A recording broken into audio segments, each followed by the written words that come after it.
ये जिंदगी में एक ऐसा पल आता है जब लगता है जैसे सब कुछ आगे बढ़ रहा है। लोग तरक्की कर रहे हैं, नाम कमा रहे हैं, चमक रहे हैं, और आप एक कोने में ठहरे हुए हैं। आप दूसरों की खुशियों में मुस्कुरा तो देते हैं, लेकिन दिल के अंदर सवाल उठते हैं, क्या मेरा वक्त कभी आएगा? आपने सही रास्ता चुना, मेहनत भी की, लेकिन फिर भी लगता है जैसे कोई देख ही नहीं रहा। जिम्मेदारियों में दबे हुए, दर्द में चुप और रोशनी से छुपे हुए। लेकिन सुनिए, आप भूले नहीं गए हैं, आप अस्वीकार नहीं किए गए हैं, आप खोए नहीं हैं, आप बस छुपाए गए हैं। और खोए होने और छुपे होने में बहुत बड़ा फर्क होता है। छिपना मतलब ये नहीं कि आपकी अहमियत खत्म हो गई। इसका मतलब है आपको तब तक सुरक्षित रखा गया जब तक आपको पूरी तरह तैयार नहीं किया गया। आपको छुपाया गया क्योंकि आप कमजोर नहीं बल्कि कीमती थे। दुनिया ने आपके आंसू नहीं देखे, लेकिन ऊपर वाले ने देखे। किसी ने नहीं देखा जब आपने बिना सराहना के कुर्बानियां दी, लेकिन वो सब बेकार नहीं गई। आप पीछे नहीं छूटे थे, आपको तराशा जा रहा था। जिन मुश्किलों से आप गुजरे, उन्होंने आपको तोड़ा नहीं, उन्होंने आपको शुद्ध किया। जिन दबावों में आप थे, उन्होंने आपको मिटाया नहीं, उन्होंने अंदर से ताकत दी जो दुनिया नहीं देख सकती। अब वो समय आ रहा है, नए रूप में नहीं बल्कि असली रूप में दुनिया के सामने आने का। आपका सफर दूसरों को प्रभावित करने के लिए नहीं था, बल्कि खुद को अडिग बनाने के लिए था। जब यीशु धरती पर थे, तो वो शोहरत के पीछे नहीं भागे, वो मंचों पर नहीं चढ़े, वो रेगिस्तानों से गुजरे, तूफानों से गुजरे, दर्द से गुजरे। क्योंकि असली पहचान तालियों में नहीं बनती, समर्पण में सामने आती है। और ठीक वैसे ही आपका असली रूप अब तैयार हो रहा है। वो आप जिसने चुपचाप सहा, जिसने ईमानदारी चुनी जब कोई देख नहीं रहा था, जिसने हार मानने की जगह चलते रहने का फैसला लिया, अब उसी रूप को दुनिया को दिखाना है। अगर आप सोचते हैं कि आपका सफर इतना कठिन, निजी और दर्द भरा क्यों रहा, तो समझ लीजिए, आपको किसी पल के लिए नहीं बल्कि एक मकसद के लिए तैयार किया जा रहा था।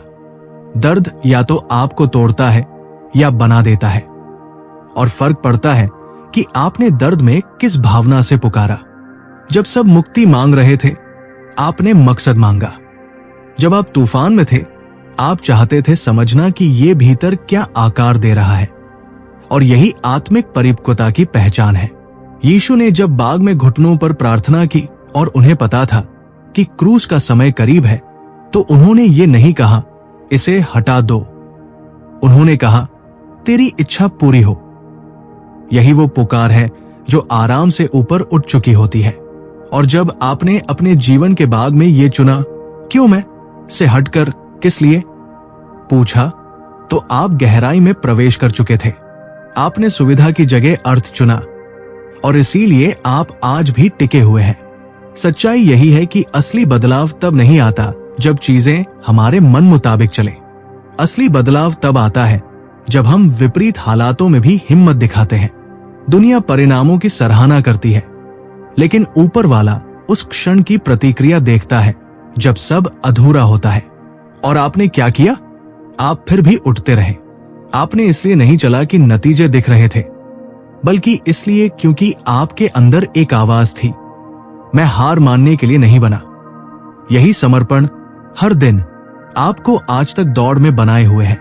आपने अपना अभिमान छोड़ा, आपने वो सपने छोड़े जिन्हें कभी जरूरी समझा था।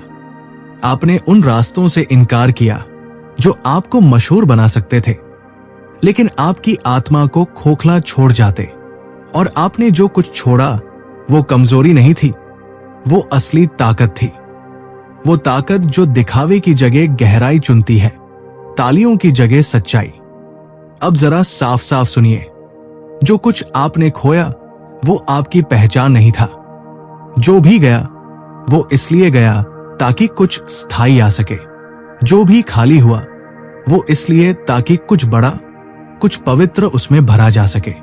आप पीछे नहीं छूटे थे, आप एक बड़े मकसद से जोड़े जा रहे थे। दूसरों ने आपके सफर को देखा और गलत समझा।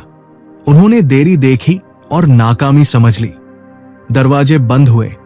उन्होंने सोचा आपको ठुकरा दिया गया, लेकिन आपको अस्वीकार नहीं किया गया था। आपको एक नए रास्ते पर मोड़ा जा रहा था।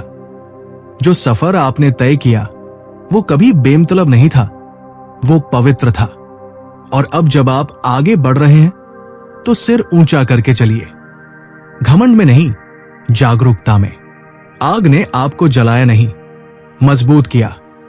चुप्पी ने आपको खत्म नहीं किया, परिपक्व किया। अब जो आपके अंदर भरा है वो डर या दिखावा नहीं है, वो उद्देश्य है। इसलिए खुद को छोटा मत समझिए, संदेह मत कीजिए। आप इस सफर के लिए बने थे। आपने इस सफर को मांगा नहीं था, आप इसके लिए गढ़े गए थे। और अब जब पर्दा हट रहा है तो फिर से मत छुपिए। उस असली रूप को दुनिया से मिलाइए, जो घाटी में गढ़ा गया, जो समर्पण में बना और जो अब चलता है, दिखावे के लिए नहीं, बदलाव के लिए। आपका सफर केवल आपको ठीक करने के लिए नहीं था, ये आपको तैयार करने की प्रक्रिया थी। आप आशीर्वाद पाने के लिए नहीं, बल्कि जिम्मेदारी उठाने के लिए बुलाए गए हैं। आपको मंच नहीं दिया गया, आपको एक बुलाहट दी गई है। दरवाजे खुलेंगे, कमरे बदलेंगे, लेकिन आपकी मौजूदगी की वजह से, आपकी चमक से नहीं, आपके भीतर के बल से। यीशु ने अपने अनुयायियों को किसी बड़े पद या पहचान के साथ नहीं भेजा, उन्होंने उन्हें अधिकार के साथ भेजा। और वही अधिकार अब आपके पास है। शोर नहीं, शक्ति। शोहरत नहीं, आग। आप प्रभाव जमाने के लिए नहीं, एक माध्यम बनने के लिए बुलाए गए हैं। आपके जरिए बदलाव आएगा, न कि आपके कारण, बल्कि आपके समर्पण में बहने वाली आत्मा के कारण। यीशु ने कभी पूर्णता की अपेक्षा नहीं की, उन्होंने सिर्फ समर्पण देखा।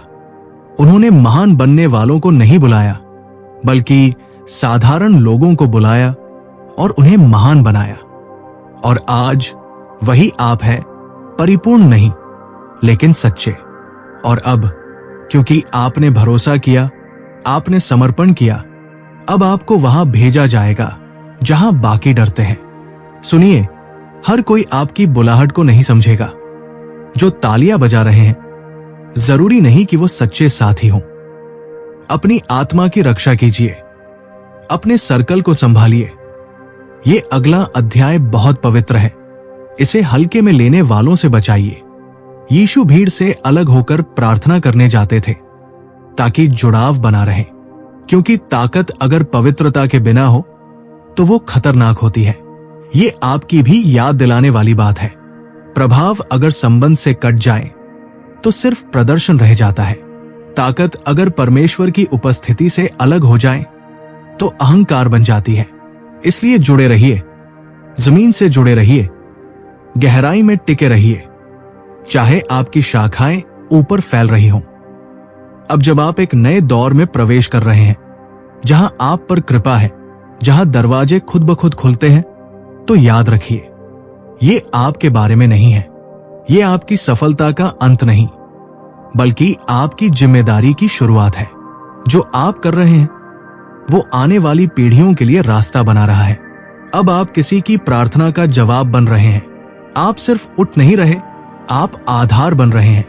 आपने जो दुख झेले वो केवल सहने के लिए नहीं थे, बल्कि अब आप उन जगहों में चंगा करने जा रहे हैं जहां कभी खुद टूटे थे। आप दूसरों की आंखों में देखेंगे और सिर्फ बातें नहीं करेंगे, आप गवाही देंगे। आपके शब्दों में शांति होगी जो शब्दों से नहीं समझाई जा सकेगी, क्योंकि आपने उसे जिया है। और ऐसी सच्ची ताकत ना बनाई जा सकती है, ना निभाई, वो सिर्फ समर्पण से जन्म लेती है।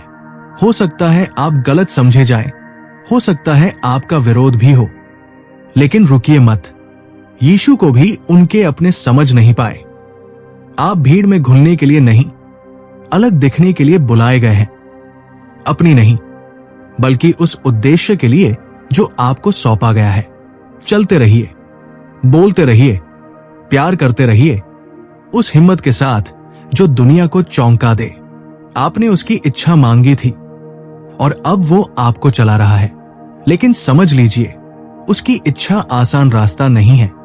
ये आराम नहीं, बल्कि परिवर्तन है। ये भीड़ नहीं, बल्कि क्रूज है। लेकिन क्रूज के बाद पुनरुत्थान होता है, और जो आप में अब उठ रहा है वो है पुनर्जीवित उद्देश्य। आपने उन इम्तिहानों को पास किया जिन्हें किसी ने देखा तक नहीं।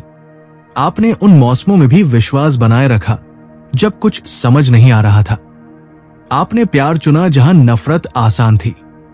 आपने माफ किया जब गुस्से का हक था। और अब आपको वो सौंपा जा रहा है जो आपने मांगा था। इसलिए नहीं कि आपने उसे कमा लिया, बल्कि इसलिए क्योंकि अब आपका दिल तैयार है।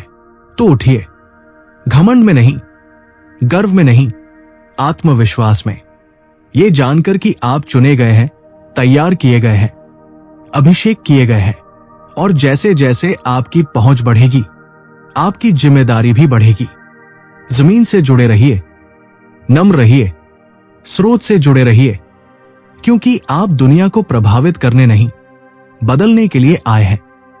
एक विश्वास, एक प्रेम, एक आज्ञाकारिता से। ये आपकी कहानी का अंत नहीं, ये आपके प्रभाव की शुरुआत है। अपना जीवन बोलने दीजिए, अपने समर्पण को चमकने दीजिए, और याद रखिए, वही आवाज जिसने आपको छुपे होने से निकाला, वही आपको आगे लेकर जाएगी। आप इसके लिए ही पैदा हुए थे। आप आग में गढ़े गए हैं। आप तैयार हैं। अब चलिए पूरी शिद्दत के साथ